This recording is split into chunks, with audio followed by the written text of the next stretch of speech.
আমরা চাই যে সংস্কারের কথা বলে যদি নির্বাচনটাকে বিলম্ব করা হয় তাহলে এই সরকারের জন্য খারাপ খবর বয়ে আনবে, এদেশের জনগণও ক্ষতিগ্রস্ত হবে। মানুষ চায় গণতন্ত্র পুনরুদ্ধার, মানুষ চায় স্বাধীনতার সার্বভৌমকে অত্যন্ত শক্তিশালী রাখা, মানুষ চায় অর্থনৈতিকভাবে মুক্তি, মানুষ চায় শান্তিপূর্ণভাবে দেশে বসবাস করা। আজকে যারা পতিত সরকার তারা আজকে বিদেশে বসে দেশে বসে তারা ষড়যন্ত্র করছে।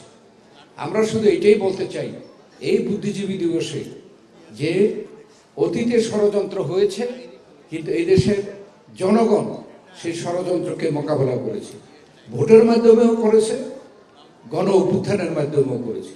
আজকে আমরা বলতে চাই যারা ষড়যন্ত্র করছে বাংলাদেশে, আমরা বুঝতে পারছি গত 4 মাস এদেশে একটি নিরপেক্ষ এবং অন্তর্বর্তীকালীন সরকার আছে। তারা মনে করছে তারা দুর্বল, কিন্তু এদেশের মানুষ কিন্তু সকলে তাদেরকে সমর্থন করেছে। আমাদের মতো সর্ববৃহৎ জনপ্রিয় দল এই সরকারকে সমর্থন করেছে। এই জন্য যে এই আন্দোলনে যে মেসেজ বা যে তারা ওয়াদা করেছে যে জনগণের অধিকার ফেরত দেবে, স্বাধীনতার সার্বভৌমত্বের শক্তিশালী করবে, আরও যেগুলো দিয়েছে, আমরা চাই এগুলো তারা বাস্তবায়ন করবে।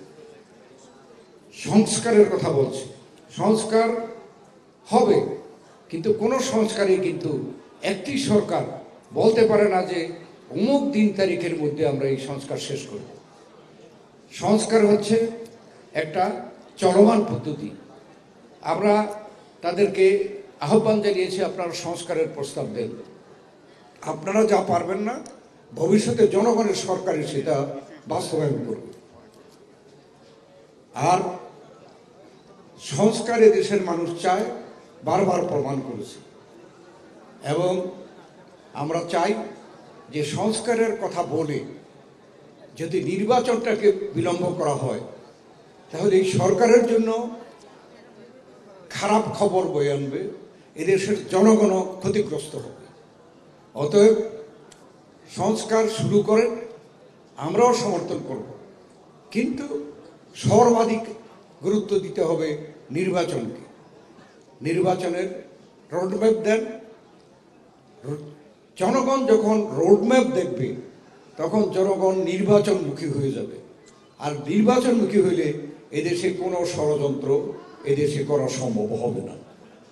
এই আহ্বান রেখে আজকে আবার আমাদের বুদ্ধিজীবী যারা প্রাণ দিয়েছে আমাদের স্বাধীনতার জন্য, তাদের প্রতি শ্রদ্ধা নিবেদন করে আমি আমার বক্তব্য শেষ করছি। আল্লাহ হাফেজ। বাংলাদেশ জিন্দাবাদ, বাংলাদেশ জাতীয়তাবাদী দল জিন্দাবাদ।